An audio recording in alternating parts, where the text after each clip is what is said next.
to the Daily Bite. I'm your host, Pastor Steve Andrews. We read from 2 Chronicles chapter 19. Jehoshaphat, the king of Judah, returned in safety to his house in Jerusalem. But Jehu, the son of Hanani the seer, went out to meet him and said to King Jehoshaphat, "Should you help the wicked and love those who hate Yahweh?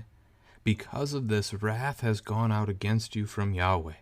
Nevertheless, some good is found in you, for you destroyed the Asheroth out of the land, and have set your heart to seek God."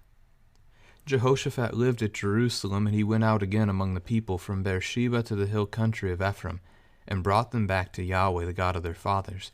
He appointed judges in the land in all the fortified cities of Judah, city by city, and said to the judges, "Consider what you do, for you judge not for man, but for Yahweh. He is with you in giving judgment. Now then, let the fear of Yahweh be upon you. Be careful what you do, for there is no injustice with Yahweh our God, or partiality, or taking bribes." Moreover, in Jerusalem, Jehoshaphat appointed certain Levites and priests and heads of families of Israel to give judgment for Yahweh and to decide disputed cases. They had their seat at Jerusalem. And he charged them, "Thus you shall do in the fear of Yahweh, in faithfulness and with your whole heart. Whenever a case comes to you from your brothers, who live in their cities concerning bloodshed, law, or commandment, statutes, or rules, then you shall warn them, that they may not incur guilt before Yahweh, and wrath may not come upon you and your brothers. Thus you shall do, and you will not incur guilt. And behold, Amariah the chief priest is over you in all matters of Yahweh, and Zebadiah the son of Ishmael, the governor of the house of Judah, in all the king's matters, and the Levites will serve you as officers. Deal courageously, and may Yahweh be with the upright." This is the word of the Lord. So a shorter chapter today, reflecting on, at its open, the battle from yesterday's text, that Jehoshaphat, king of Judah, had gone up and made an alliance with the king of Israel, gone north to Samaria, where he made this marriage alliance, and then decided to go to battle with Ahab, king of Israel, against Syria. So he's allied himself with someone who doesn't follow God, and he's fighting a battle with someone who doesn't follow God, and that other king is killed in the battle. But Jehoshaphat lives. That's our start. So that's the idea that Jehoshaphat returned in safety to his house in Jerusalem. So he's escaped Ramoth Gilead alive. They lost the battle. King of Israel died.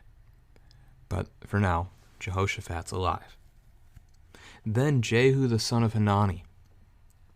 So the prophet Hanani, who had spoken to Asa, Jehoshaphat's father. So at the end of chapter 16, when Asa had trusted in Ben-Hadad of Syria rather than in Yahweh, Hanani the seer, Hanani the prophet, those words are interchangeable in the Old Testament ways, the prophet came to Asa and told him that what he had done was wrong, and Asa had put him in the stocks in prison.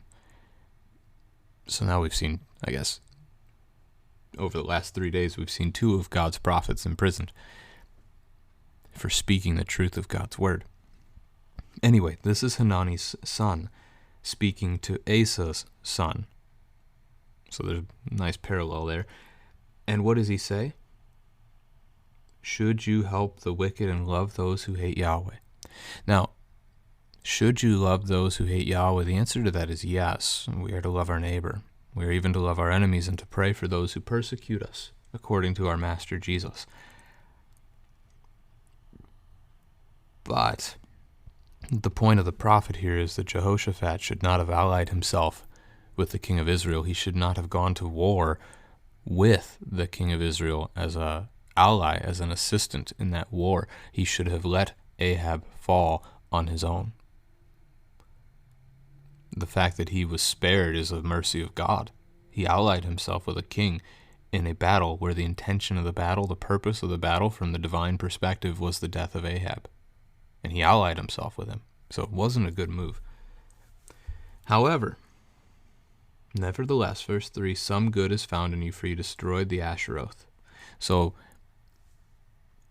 he tore down these idols, these things that were used to worship false gods. And so Yahweh is still pleased with him. Jehoshaphat still seeks after the Lord. This is good. So he's made a mistake, and he's faced the consequence of his mistake. But he is still faithful to the Lord. That's the picture from the start of the text. The rest of the text is going to be about overseeing the land of Judah, overseeing, judging, caring for the disputes of the people. And it starts with what's happening around Jerusalem, and then it has a paragraph on Jerusalem. There's similarities between the two. So we start with Jehoshaphat living in Jerusalem as the king would, in the king's palace. But he goes out amongst the people from Beersheba, which is the southernmost city in Judah, up to the hill country of Ephraim, which, with some conquests from the military before, is the northern border of Judah at this point. So he has gone to his whole kingdom. He has pointed them back to Yahweh to trust in God, and he's left judges throughout the land in all these cities who will judge what is right and just, who will not show partiality, who will not show favoritism, who will not take bribes. And this is important to think about, and especially your older children can wrestle with this question. What good is a judge that takes bribes? At that point, they're no longer any good. You cannot trust them for anything because they are not judging rightly. They are judging in behalf of on behalf of, in favor of the one who can benefit them the most. So here's this case about a murder, but the murderer, pays 100 shekels. And so the judge lets him off. What good is that judge? Absolutely not. No good, no use to the people whatsoever. And that's the picture here. There is no injustice with Yahweh. So let the fear of Yahweh be upon you. Be careful what you do. God is with you in giving judgment. You judge not for man, but for Yahweh. Some wise words from Jehoshaphat and the encouragement for proper, good judges. Then that same thing really is going to come and happen in Jerusalem proper, as Jehoshaphat is going to appoint Levites, priests, and various elders, heads of families, to give God's judgments on cases in Jerusalem. So a disputed case might be brought from an outlying city to Jerusalem, or there's just a great population living in Jerusalem as well. And so he charges them, very similar, that they should fear Yahweh, that they should be faithful with their whole heart, and that they should judge in such a way as to not incur guilt. Deal courageously, may Yahweh be with the upright. So judge in fairness, judge rightly. If your brother brings a case to you concerning bloodshed, so there's been murder, or God's laws or God's statutes, warn them. Teach them what is proper. Teach them what is the way of the Lord, what isn't the way of the Lord, so that they may not incur guilt before Yahweh and wrath come upon you and your brothers. This is not a guarantee, but there certainly are moments in the history of Israel where one man's sin impacts the whole kingdom. That's definitely true in the ways of the king himself, because he leads people astray or he leads them to faithfulness as a shepherd. It's also true, though, when we think of, for example, a man named Achan back in Joshua chapter 7, that the Israelites, the people of God entering the promised land, they're supposed to drive out all these other tribes.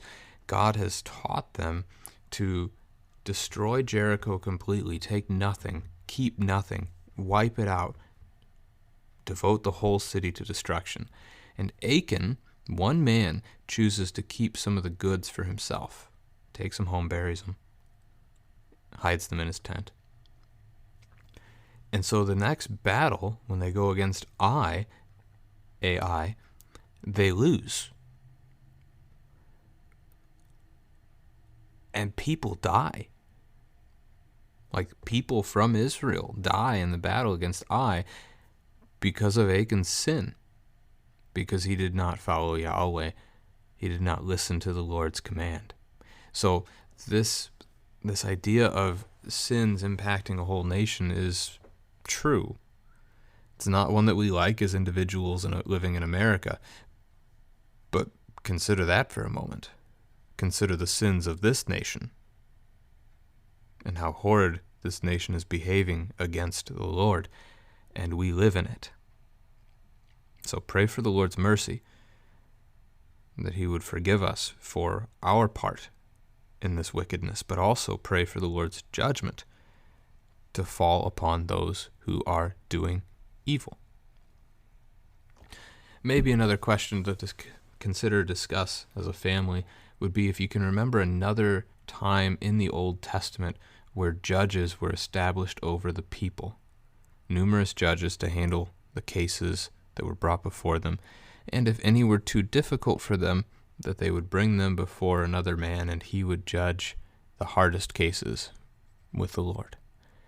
And that would be Moses in the book of Exodus, chapter 18, who, at his father-in-law Jethro's advice, did not continue seeing every case, but set up judges who would judge rightly and not take bribes, so that he would only have to handle the harder cases, and the load would not be too much for him to bear alone. We're not told here why Jehoshaphat dishes it out in the way that he does, but he does divide the work amongst certain leaders, Levites, priests, elders of the people. And he prays that the Lord, that Yahweh, would be with the upright. So judge courageously.